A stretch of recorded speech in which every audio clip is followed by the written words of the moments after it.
Good evening, ma'am. I am Yajin Miranda Sorbina, and now I'm going to report or discuss the Legal 1 or the Law Enforcement and Administration with interagency approach. So next is what is policing? Policing refers to the functions and activities performed by law enforcement agencies and personnel to maintain public orders, prevent crime, enforce law, and ensures community safety. Origin of the word police. That word police originated from the Greek word polis, meaning city or community. Later adapted by the Latin word politia, meaning civil administration or government. The French adopted it as police, referring to the regulation and order of society. It entered the English language around the 15th century, denoting organized methods of maintaining public order. Next is the theories of police service. First is the home role theory. Views police as servant of community, emphasizing that their effectiveness relies on the needs and the wishes of the people. And second is the continental theory. Views police as servant of higher authorities, with the public having little or no say in their duties. Next is the concept of police service. So, concept of police service is the state functions of enforcing laws, maintaining public order and safety, and protecting citizens' lives and property. This is achieved through activities like preventing and investigating crime, upholding the rule of law, and providing support to the community. And the core function of the police service is the enforce law, ensure all laws or an ordinance are followed, protecting lives and property. And second in the is maintain peace and order. Take steps to ensure public safety and prevent civil disorders. Next is the investigate and prevent crime. Detect, investigate, and work to prevent criminal activity. Fourth is the uphold the rule of law act is as the primary agency responsible for upholding the rule of law and protecting human rights.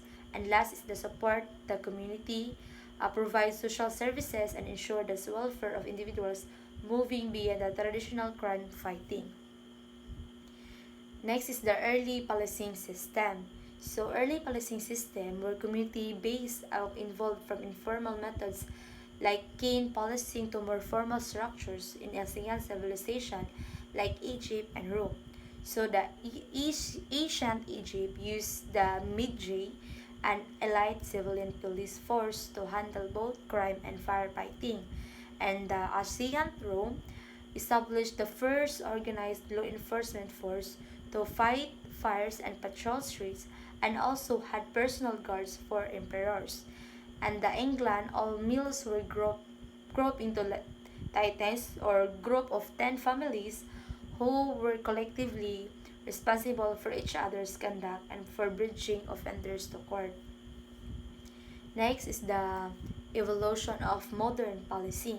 So, modern policing evolved from early forms of law enforcement to the professional, organized forces of the day, marked by key developments such as Sir Robert Peel's the fathers of modern policing, creation of London strategy from political era to reform era, and finally to the current community and problem-solving approaches. The early policing is the ancient roots. Early civilization had rudimentary forms of law enforcement to maintain order. Early American policing is in the colonies, order was initially maintained by citizens, but citizens changed with population growth, leading organized forces like night watches. The 18th century also saw development of sleep patrols in American South. And and also Sir Robert Peel and London in 1829. Sir Robert Peel established the first modern police force and the London Metropolitan Police, with principles emphasizing crime prevention, public approval, and the use of minimum force. Brief history of Philippine policing. So, the Philippine policing system was evolved from Asian community-based protections to the modern national law enforcement organization we know today. It reflects the country's historical influences and its continuous pursuit of peace and order. The pre-colonial period, before the arrival of the Spaniards, communities called barangays maintain peace through local leaders known as datos. The dato, assisted with the warriors or bagani, enforced law and settled dispute. Justice was based on customs, traditions, and local consensus. And the Spanish period in 1565 to 1898, the Spanish introduced formal policing with establishment of the Carabineros de Seguridad Pública and later the Guardia Civil in 1868. Their primary role was maintain peace, collect taxes, and suppress uprisings. Policing was often militarized and served the colonial government. And next is the American period. On 1898 to 1946, the Americans established the Philippine Constabulary or PC in 1901 to maintain peace and order, and it became the backbone of the country law enforcement system. And emphasis was placed on the professionalism, training, and discipline among officers. Next is the Japanese occupations on 1942 to 1945. Many officers of the former PC were integrated to this force, policing focused on the maintaining control rather than the community safety. Next is the post-war to martial law period of 1946 to 1986. After independence in 1946, the Philippine Constabulary was reactivated under the Armed Forces of the Philippines or the EFP.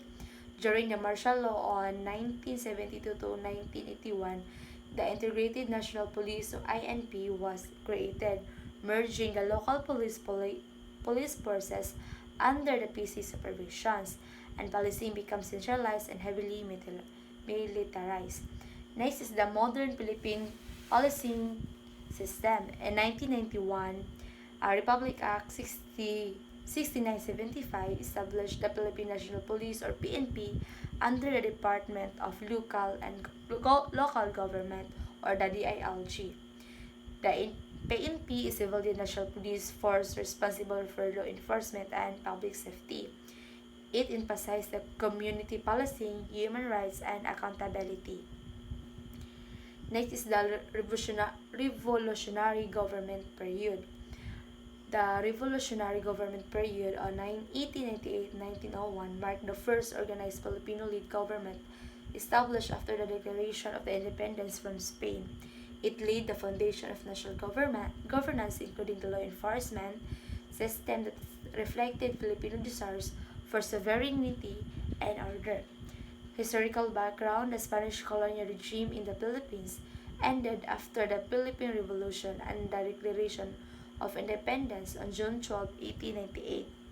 And Emilio Aguinaldo established the revolutionary government to replace Spanish authority. And Malulu's Congress in 1898 served as the legislative body, drafting the Malolos Constitution, the first democratic constitutions in Asia. And next is the formation of revolutionary government. On June 23, 1898, Emilio Aguinaldo proclaimed the establishment of the revolutionary government. The government aimed to secure independence and maintain internal peace and order. The Malolos Constitution 1898 formally created the first Philippines Republic with Aguinaldo as president. And the policing system during the period is the revolutionary government organized local militias and police units to ensure the peace and implement revolutionary laws. These early police forces were under the command of local revolutionary leaders. Their duties included enforcing decrees, maintaining order, defending the republic against foreign and internal threats. And the last is the legacy and influence. The revolutionary government laid the groundwork for future law enforcement institutions in the Philippines. It introduced concept of civilian authority, local policing, and accountability. The ideals of independence and justice inspired the creation of letter police system under American and modern Philippine rule. And that's all my report for today's. Thank you.